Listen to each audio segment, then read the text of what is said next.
Factual study पर आपका बहुत बहुत स्वागत है।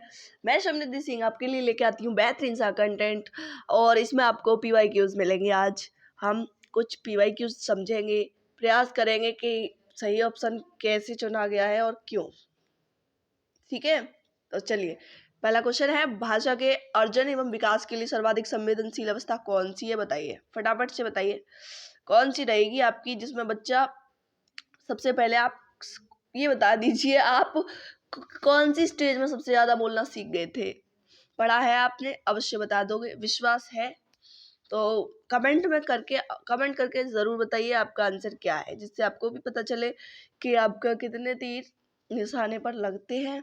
चलिए, भाषा के अर्जन एवं विकास के लिए सर्वाधिक संवेदनशील अवधि जो हमने बताई गई, हमने क्या आया, हम तो समझाने का कार्य करते हैं, उसमें बताया गया है CDP में, तो वो बताई गई है आपकी।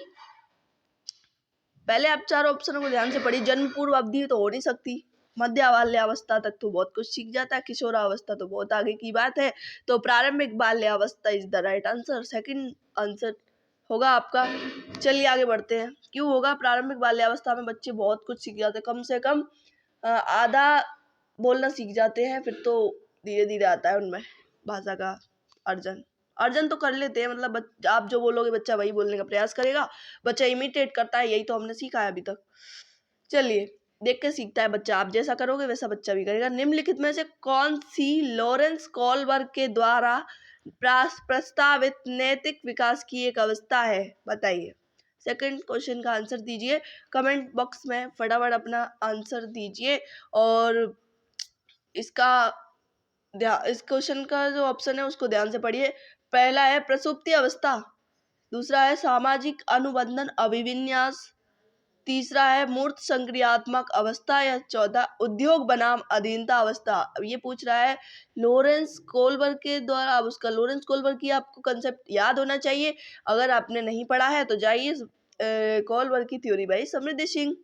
ठीक है, कोलबर्ग थ्योरी बाय समृद्धि सिंह आप सर्च कीजिए, आपको मिल जाएगी, उसमें थ्योरी हमने पढ़ा रखी है, और उसको समझिए। तो हम बता देते हैं, अभी यहाँ पे लॉरेंस कोलबर्ग ने क्या दिया था, नैतिक विकास सिद्धांत दिया था, जिसमें क्या करता है बच्चा, सब कुछ देखता है और उसको एक इसमें तो ये पूछा है कि नैतिक विकास की एक अवस्था बताइए, कौन सी होती है जिसमें बच्चा नैतिक करता रहता है, अच्छा बच्चा अच्छी बच्ची, ये बताइए, है ना। तो तो प्रसुप्ति अवस्था हो नहीं सकती, और सामाजिक अनुबंधन अभिविन्यास हो नहीं सकता। मूर्त संक्रियात्मक अवस्था,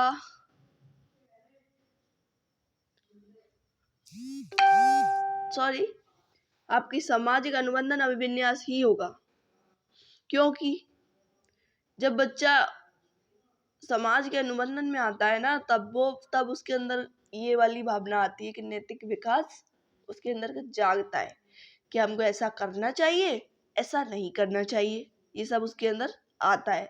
तो इसका राइट आंसर सेकंड होगा। ठीक है, आगे चलिए। तीसरा क्वेश्चन है, कक्षा में परिचर्चा के दौरान एक शिक्षक प्राय लड़कियों की तुलना में लड़कों पर अधिक ध्यान देता है, ये किसका उदाहरण है?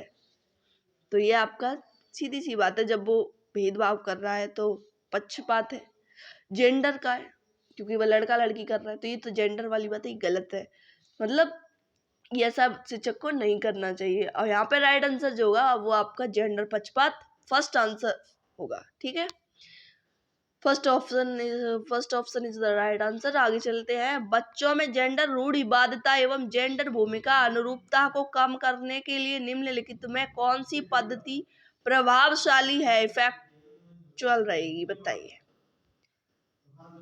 तो जेंडर पक्षपात के बारे में परिचर्चा, या फिर जेंडर विशिष्ट भूमिका को महत्व देना, या जेंडर पृथक खेल समूह बनाना, या जेंडर पृथक बैठने की व्यवस्था करना।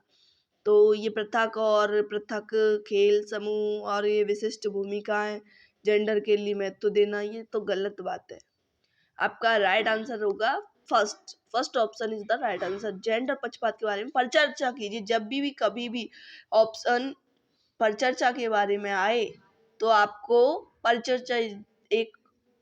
परिचर्चा अपने आप में एक पॉजिटिव वर्ड है। मैंने सीटेट टैग वर्ड्स कुछ पॉजिटिव वर्ड्स दिए हैं एक वीडियो में, आप देख लीजिए उस वीडियो को अच्छे से। एक बार आपने वो वीडियो देख लिया तो आपको समझ में आ जाएगा कि आपको कौन से पॉजिटिव वर्ड लेने हैं और कौन से नेगेटिव वर्ड हैं, आपको किन की तरफ जाना है, कहाँ नहीं जाना। आपको ऑप्शन में हेल्प मिलेगी चूज करने में, है ठीक है। आगे चलते हैं। निम्नलिखित में से किस मनोवैज्ञानिक ने बच्चों को ज्ञान के सक्रिय जिज्ञासु के रूप में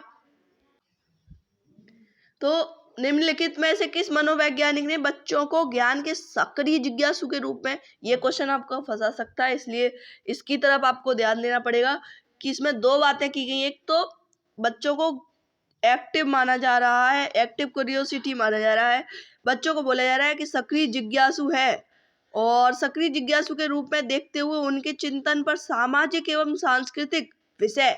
आप देखो दूसरी बात ये डाल दी है कि समाज डाल दिया है और संस्कृति, सोशल एंड कल्चर दोनों चीज डाल दी है। तो अगर आपने कंसेप्ट अच्छा है आपका तो आप कर जाओगे, खेल जाओगे, आगे जाओगे।